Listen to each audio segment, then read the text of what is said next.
Okay, so if you were a gamer back in the 90s, you definitely know Doom. It wasn't just another game, it was an absolute phenomenon. And that groundbreaking metal soundtrack, it basically defined a generation of gaming. But for decades, a huge part of that legacy has been kind of wrapped up in this myth, a technical limitation that everyone just accepted as fact. Well, today, we're going to dig into how one developer, a full 30 years later, proved that entire myth wrong and in the process uncovered a secret that was hiding in plain sight this whole time. I mean, just think about that for a second. What if millions of us missed out on that iconic music for basically no reason at all? What if the soundtrack we all remember was really only half the story, and the other half was just sitting there, waiting for someone to unlock it from the game's original code? That's the huge question at the heart of our explainer today. So to really get this, we've got to rewind the clock back to the 90s. This was a time when your PC gaming experience was pretty much defined by one single crucial piece of hardware, whether or not you had a sound card.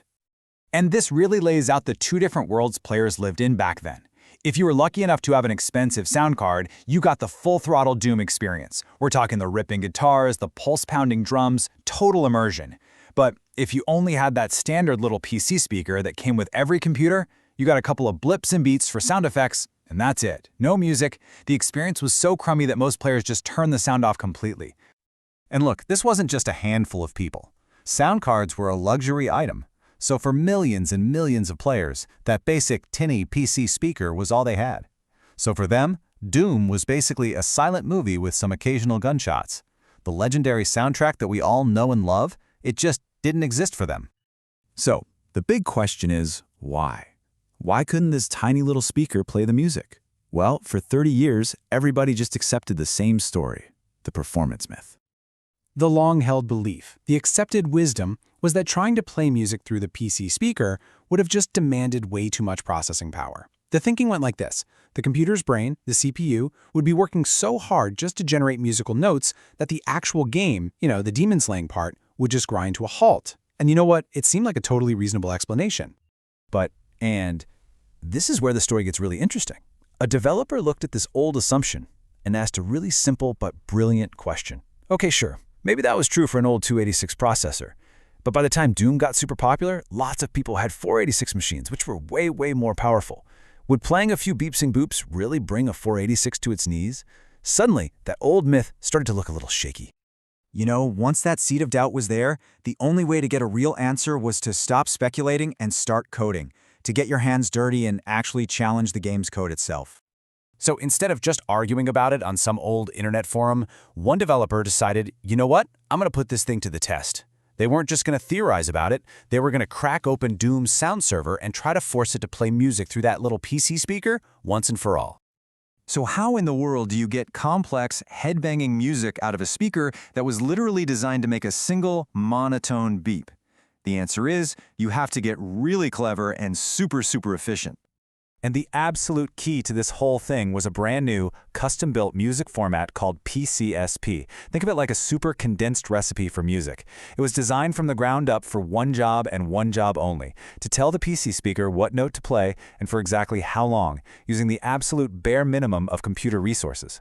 And this chart, it just shows you how brilliantly simple and efficient this thing is. Every single musical note is packed into just 32 bits of information. You've got a chunk for the frequency, that's the pitch of the note, right? High or low. And then two little pieces for how long the note lasts, one for the big picture timing and one for fine-tuning. That's it. It's an incredibly lean and just elegant solution that the computer can process in a snap.